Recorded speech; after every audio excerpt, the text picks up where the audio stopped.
stories of people young and old. What amused me is the old people. An old man who's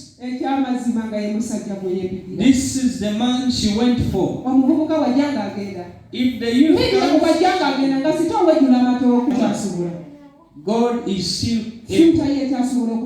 Your future can don't lose hope. You can still be such a responsible person. And what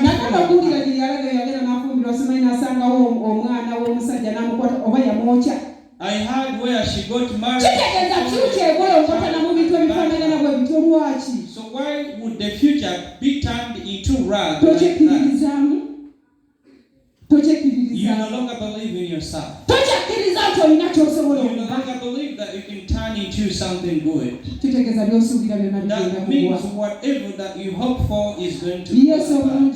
Praise the Lord. Hallelujah. Amen.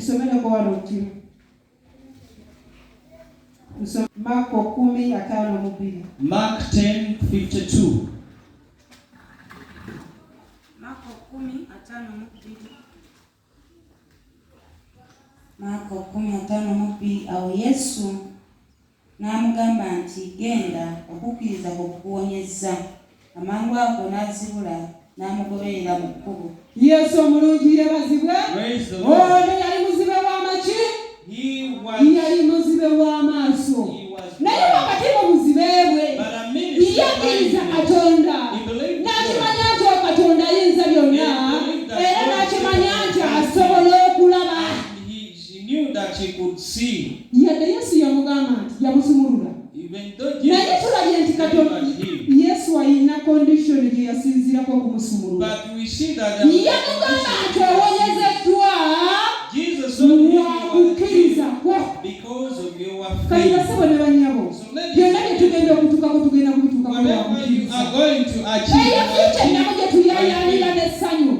Tugenda kubituukako lwa kukkiriza. The future that you're looking for, you reach Katonda ajja kutuusa w'oyagala okola ki okutuuka ebyo ebisuubirwabyo essuubi lyo bijja kutuukirira ng'okkiriza omuyinza w'ebintu byonna.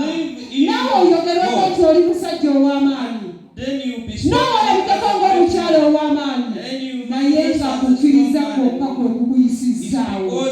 Lwaki omuntu alina okukkiriza newabagamba nti loni buloka eriwali yakkiriza nti ajja kuyita wate n'ayitawo.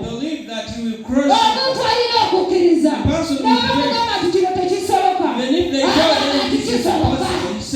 Omuntu alina okukkiriza ensi ne bwetabuka ebintu byeyongedde asigala agamba nti nze nja kuyitawo. Kati tukkirize Katonda tujja kuyitawo. Tuyimusa okukkiriza kwaffe. Let us raise up and lift up our faith.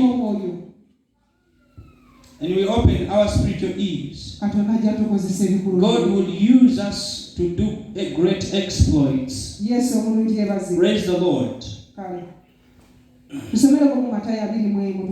Matthew 21, and then we shall stop.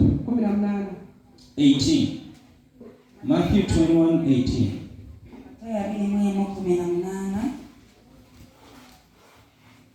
Awo enkya bwe yali ng'addayo mu kibuga enjala n'emuluma. 19. N'alaba omutiini gumu ku mabbali g'ekkubo, n'agutuukako n'asanga nga tekuli kintu wabula amalagala ameereere. N'akugamba nti tobalanga bibala emirembe n'emirembe. Amangu ago omutiini ne guwotoka. Abayigirizwa be bwe baalaba ne beewuunya ne bagamba nti omutiini guwotose gutya amangu.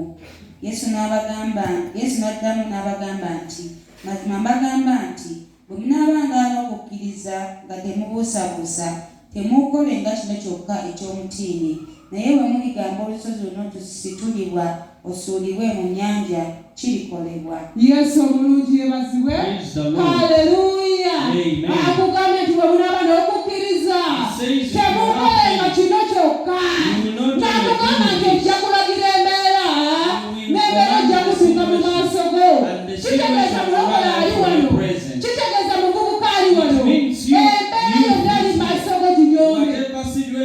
before you, despite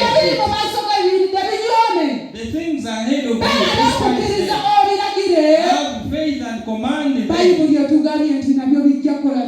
Bible tells us that they will do what? Mutukuvu abatukuvu Taata twagala okwebaza olw'ekiseera kino ekyamazima mukwano gwange Taata tuwulidde ku kigambo okukkiriza. Mutukuvu abatukuvu otugambye nti tuzuukize okukkiriza kwaffe tukuyimuse mukwano gwange Taata.